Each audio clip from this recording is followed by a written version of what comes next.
یوسف رضا گیلانی نے، اور اس نتیجے کے مطابق صادق سنجرانی جو حکومتی اتحاد کے متفقہ امیدوار تھے وہ کامیاب ہو گئے ہیں اور چیئرمین سینٹ منتخب ہو گئے۔ دوسری جانب یوسف رضا گیلانی جن کے 7 ووٹ بھی مسترد کیے گئے ہیں پریزائڈنگ آفیسر سید مظفر حسین شاہ کی جانب سے، اور انہوں نے 42 ووٹ حاصل کیے اور شکست کھا گئے ہیں، اور اب چیئرمین سینٹ کے لیے حلف برداری کے لیے آ گئے ہیں چیئرمین صادق سنجرانی۔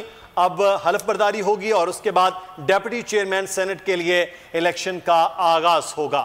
اب دیکھنا یہ ہے کہ جو 7 ووٹ یوسف رضا گیلانی کے خانے میں لگی ہوئی مہر ہے وہ ڈیپٹی چیئرمین کے لیے کس جانب ہوتے ہیں، یا واقعی وہ ووٹ پھر سے خراب ہو سکتے ہیں۔ تو یہ بھی فیصل صاحب بڑا ایک اہم معاملہ ہے کہ کیا عبدالغفور حیدری صاحب کے لیے چیزیں آسان ہیں یا آفریدی صاحب کے لیے، لیکن صادق سنجرانی چیئرمین سینٹ ہیں، ان کا پہلے انتخاب ہوا ہے، اب وہ انتخاب جیت چکے ہیں اور چیئرمین سینٹ کے لیے اب ان کے حلف برداری ہو رہی ہے۔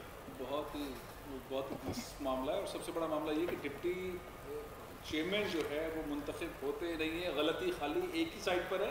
پچھلے والے جب آپ سینٹ کے الیکشن سے آپ کو یاد ہوگا کہ پی ٹی آئی کے 7 ایم این ایز نے غلطی کی تھی، ریجیکٹ ہوئے تھے۔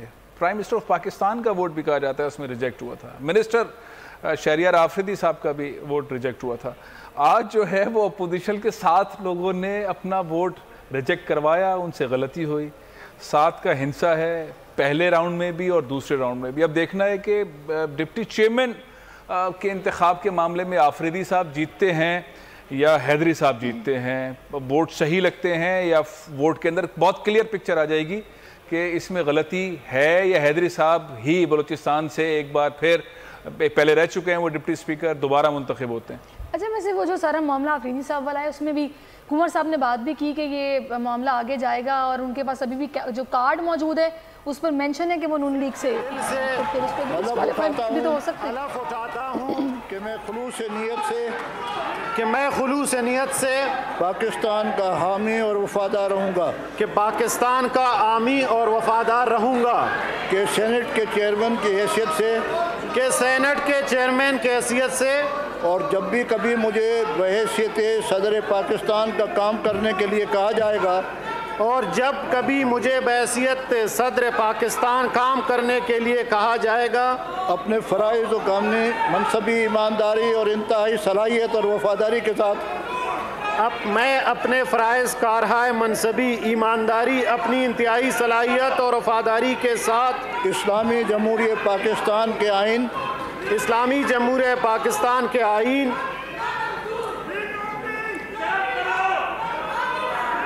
اور سینٹ کے چیئرمین کی حیثیت سے اور سینٹ کے چیئرمین کی حیثیت سے سینٹ کے قواعد کے مطابق اور ہمیشہ پاکستان کی خود مختاری سینٹ کے قواعد کے مطابق اور ہمیشہ پاکستان کی خود مختاری سالمیت استحکام بہبودی خوشحالی کا خاطر انجام دوں گا، اور خوشحالی کی خاطر انجام دوں گا، کہ میں اسلامی نظریے کو برقرار رکھنے کے لیے کوشاں رہوں گا، کہ میں اسلامی نظریہ کو برقرار رکھنے کے لیے کوشاں رہوں گا، جو قیام پاکستان کی بنیاد ہے، کہ میں اپنے ذاتی مفاد کو اپنے سرکاری کام یا اپنے سرکاری فیصلوں پر نظر انداز نہیں ہونے دوں گا، اپنے سرکاری فیصلوں پر نظر انداز نہیں ہونے دوں گا، کہ میں اسلامی جمہوریہ پاکستان کے آئین کو برقرار رکھوں گا اور اس کا تحفظ اور دفاع کروں گا، اور یہ کہ میں ہر حالت میں ہر قسم کے لوگوں کے ساتھ بلا خوف و رعایت و بلا غضب و عناد قانون کے مطابق انصاف کروں گا، ہر قسم کے لوگوں کے ساتھ بلا خوف و رعایت و بلا رغبت و عناد قانون کے مطابق انصاف کروں گا۔ اللہ تعالیٰ میری مدد اور رہنمائی فرمائے، آمین۔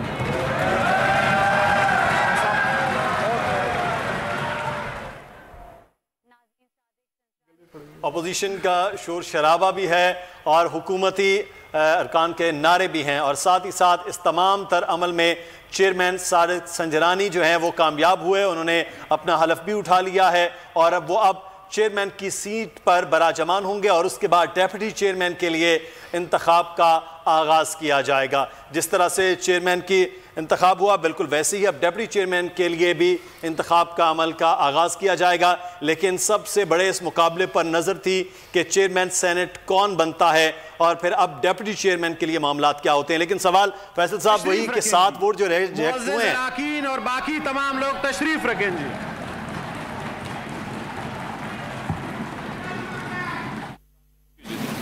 سینیٹر سردار شفیق ترین صاحب تشریف رکھیں، مصدق ملک صاحب پلیز، انور لال دین صاحب۔ بسم اللہ الرحمن الرحیم۔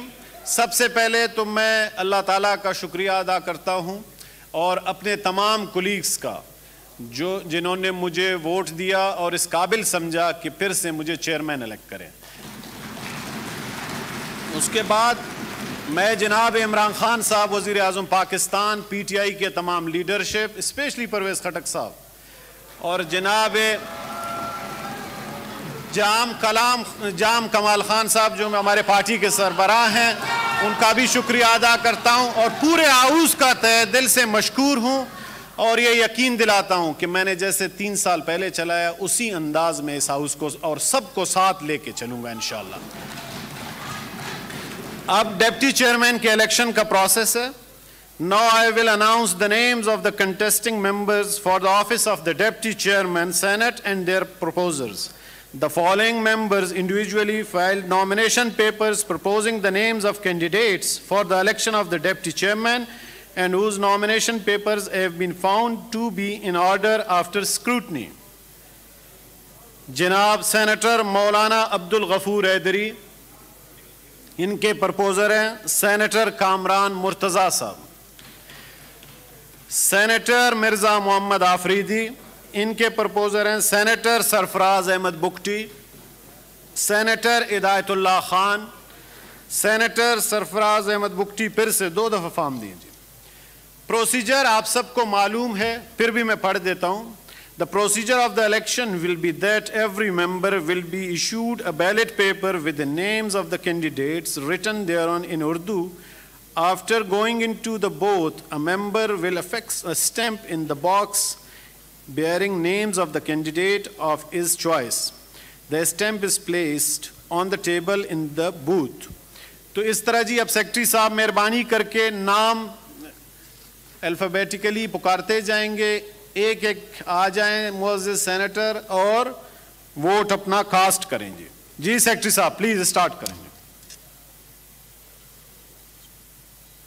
یہ بیلٹ باکس صاحب ذرا اس کو سیل کر دیں پلیز، پہلے دکھائیں۔ Every thing is in order. پہلے تو جی یہ کامران صاحب 1 منٹ، سوری میں بھول گیا ہوں جی، میں بتا رہا ہوں جی۔ دونوں پولنگ ایجنٹ آپ ادھر آ جائیں جی اور اس باکس کو سیل کریں، پھر اس کے بعد ان کے سامنے جی پہلے بیلٹ باکس دکھائیں ہاؤس کو سب کو، اس کے بعد سیل کر دیں جی۔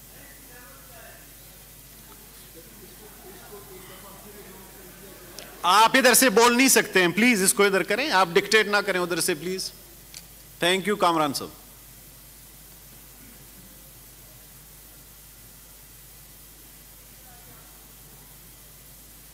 اب سیل کر دیں جی۔